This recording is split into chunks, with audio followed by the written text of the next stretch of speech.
রাষ্ট্রের তাণ্ডব, আহত 17 জন। ট্রাম্পের সংঘাত সামলানো নিয়ে চরম উদ্বিগ্ন মার্কিন ইরানি কংগ্রেস সদস্য। ইসরায়েলের ফের ব্যালিস্টিক ক্ষেপণাস্ত্র হামলা চালিয়েছে ইরান। দেশে ফেরার প্রস্তুতি নিচ্ছে তারেক রহমান, মন্তব্য করেছেন আমির খসরু। অন্তর্বর্তী সরকার একটি বিভাগের দিকে পক্ষপাতদুষ্ট, বলেছেন সার্জিস। গণঅভ্যুত্থানের সবারই ত্যাগ ছিল, মন্তব্য করেছেন অ্যানি। এতক্ষণ শুনছিলেন সংবাদ শিরোনাম, এবারে বিস্তারিত। ইসরায়েলি ভূখণ্ড লক্ষ্য করে ব্যালিস্টিক ক্ষেপণাস্ত্র হামলা চালিয়েছে ইরানের সামরিক বাহিনী। শুক্রবার ইসরায়েলের বিভিন্ন প্রান্তে এই হামলা চালানো হয়েছে। প্রত্যক্ষদর্শী ও ইসরায়েলি সেনাবাহিনীর বরাত দিয়ে ব্রিটিশ বার্তা সংস্থা রয়টার্সের এক প্রতিবেদনে এই তথ্য জানানো হয়েছে। এতে বলা হয়েছে, ইরান থেকে ইসরায়েলি ভূখণ্ডে ব্যালিস্টিক ক্ষেপণাস্ত্র নিক্ষেপ করা হয়েছে বলে শুক্রবার ইসরায়েলি সেনাবাহিনী জানিয়েছে। ইসরায়েলের প্রতিরক্ষা বাহিনী বলছে, ইরানি ক্ষেপণাস্ত্র প্রতিহত করার জন্য ইসরায়েলের প্রতিরক্ষা ব্যবস্থা সক্রিয় করা হয়েছে। ক্ষেপণাস্ত্র প্রতিহত করার জন্য কাজ শুরু করেছে প্রতিরক্ষা ব্যবস্থা। এদিকে জেরুজালেম ও তেল আবিবে বিস্ফোরণের শব্দ শুনতে পেয়েছেন বলে রয়টার্সকে জানিয়েছেন প্রত্যক্ষদর্শীরা।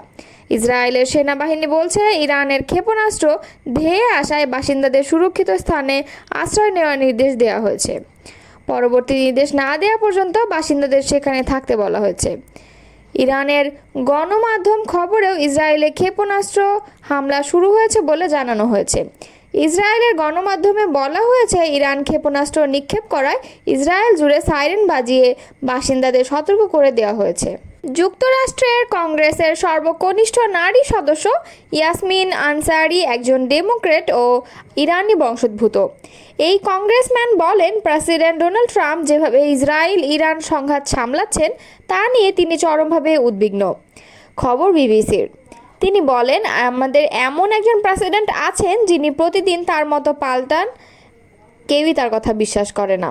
তিনি ইরাক যুদ্ধের প্রসঙ্গ টেনে বলেন, এ অঞ্চলে যুক্তরাষ্ট্রের কোনো ভালো বা সফল ইতিহাস নেই, তাই হস্তক্ষেপ করা উচিত হবে না। আনসারি বলেন, মনে রাখা জরুরি যে ইরানিরা মানে সেই শাসক গোষ্ঠী নয়।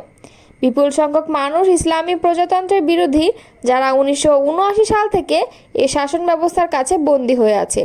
তাদের দেশে এমন বোমা বর্ষণের শিকার হওয়ার কথা না।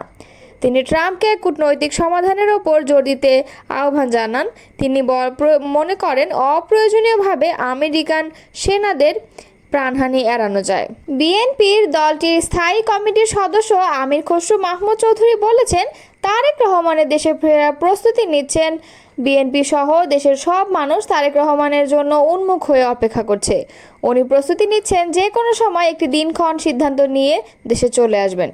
শুক্রবার বাদ আসর রাজধানীর কাঁটাবনের একটি মসজিদে গণফোরাম সভাপতি প্রয়াত মোস্তফা মহসিন মন্টুর মিলাদ মাহফিলে অংশ নিয়ে সাংবাদিকদের এই প্রশ্নের জবাবে এসব কথা বলেন তিনি বলেন, লন্ডনে গত 13 জুন অধ্যাপক ডক্টর মোহাম্মদ ইউনূস ও তারেক রহমানের বৈঠকের পর বিএনপির ভারপ্রাপ্ত চেয়ারম্যান বাংলাদেশে কবে ফিরবেন সেটি নিয়ে নতুন করে আলোচনা শুরু হয়েছে।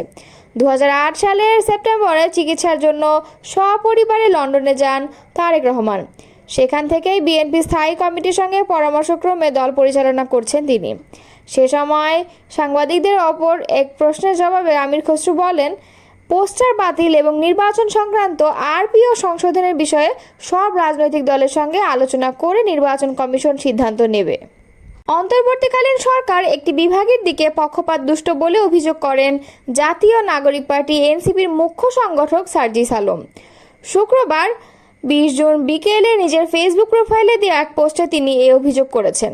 ওই পোস্টে সার্জিস আলম লেখেন, এই অন্তর্বর্তীকালীন সরকারের অন্যতম সীমাবদ্ধতা হলো উপদেষ্টা পরিষদ থেকে শুরু করে উন্নয়ন বরাদ্দ এবং অনেক ক্ষেত্রে তারা একটি বিভাগের দিকে পক্ষপাতদুষ্ট। বিএনপির কেন্দ্রীয় যুগ্ম মহাসচিব শহীদ উদ্দিন চৌধুরী অ্যানি বলেছেন, জুলাই আন্দোলন হঠাৎ করে হয়নি, এটি একটি গণ অভ্যুত্থান। এখানে সবার ঘাম ছিল, সকলের ত্যাগ ছিল। শুক্রবার জগন্নাথ বিশ্ববিদ্যালয়ের সাংবাদিক সমিতির 2 দশকে পদার্পণ উপলক্ষে গণতন্ত্র পুনরুদ্ধার, গণমাধ্যম ও রাজনৈতিক নেতৃত্বের ভূমিকা শীর্ষক আলোচনা সভায় তিনি এসব কথা বলেন। অ্যানি বলেন, ফ্যাসিস্টদের বিরুদ্ধে যারা কথা বলেছিল তারাই জেল খেটেছে, জুলুমের শিকার হয়েছে, বছরের পর বছর মানুষের এই স্বৈরশাসকের বিরুদ্ধে লড়েছে। জুলাই আন্দোলনে যারা নেতৃত্ব দিয়েছে, যারা শহীদ হয়েছে, তাদের প্রতি শ্রদ্ধা নিবেদন করছি। তিনি আরও বলেন, গুমের একটি নতুন সংস্কৃতি ফ্যাসিস্ট হাসিনা এদেশে তৈরি করে দিয়েছে। আমরা শুধু নির্বাচনের জন্যই আন্দোলন সংগ্রাম করিনি, আমরা দেশকে নতুনভাবে গড়তে চাই। তারেক রহমানের ৩১ দফার বাস্তবায়ন করে দেশকে এগিয়ে নেব। আমরা ফ্যাসিস্ট সরকারের বিচার চাই, বিচার এবং সংস্কার চলছে। এটা একটি চলমান প্রক্রিয়া, আমাদের ঐক্য আরও সুদৃঢ় করতে হবে। ইসরায়েল লক্ষ্য করে বেশ কয়েকটি ক্ষেপণাস্ত্র ছুড়েছে ইরান। এতে ১৭ জন আহত অবস্থায় চিকিৎসা নিচ্ছেন।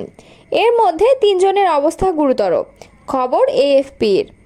এক বিবৃতিতে ইসরায়েলের সামরিক বাহিনী জানিয়েছে, অল্প কিছুক্ষণ আগে ইরান থেকে ছোড়া ক্ষেপণাস্ত্র শনাক্ত হওয়ার পর দেশজুড়ে বিভিন্ন এলাকায় সাইরেন বেজে উঠেছে।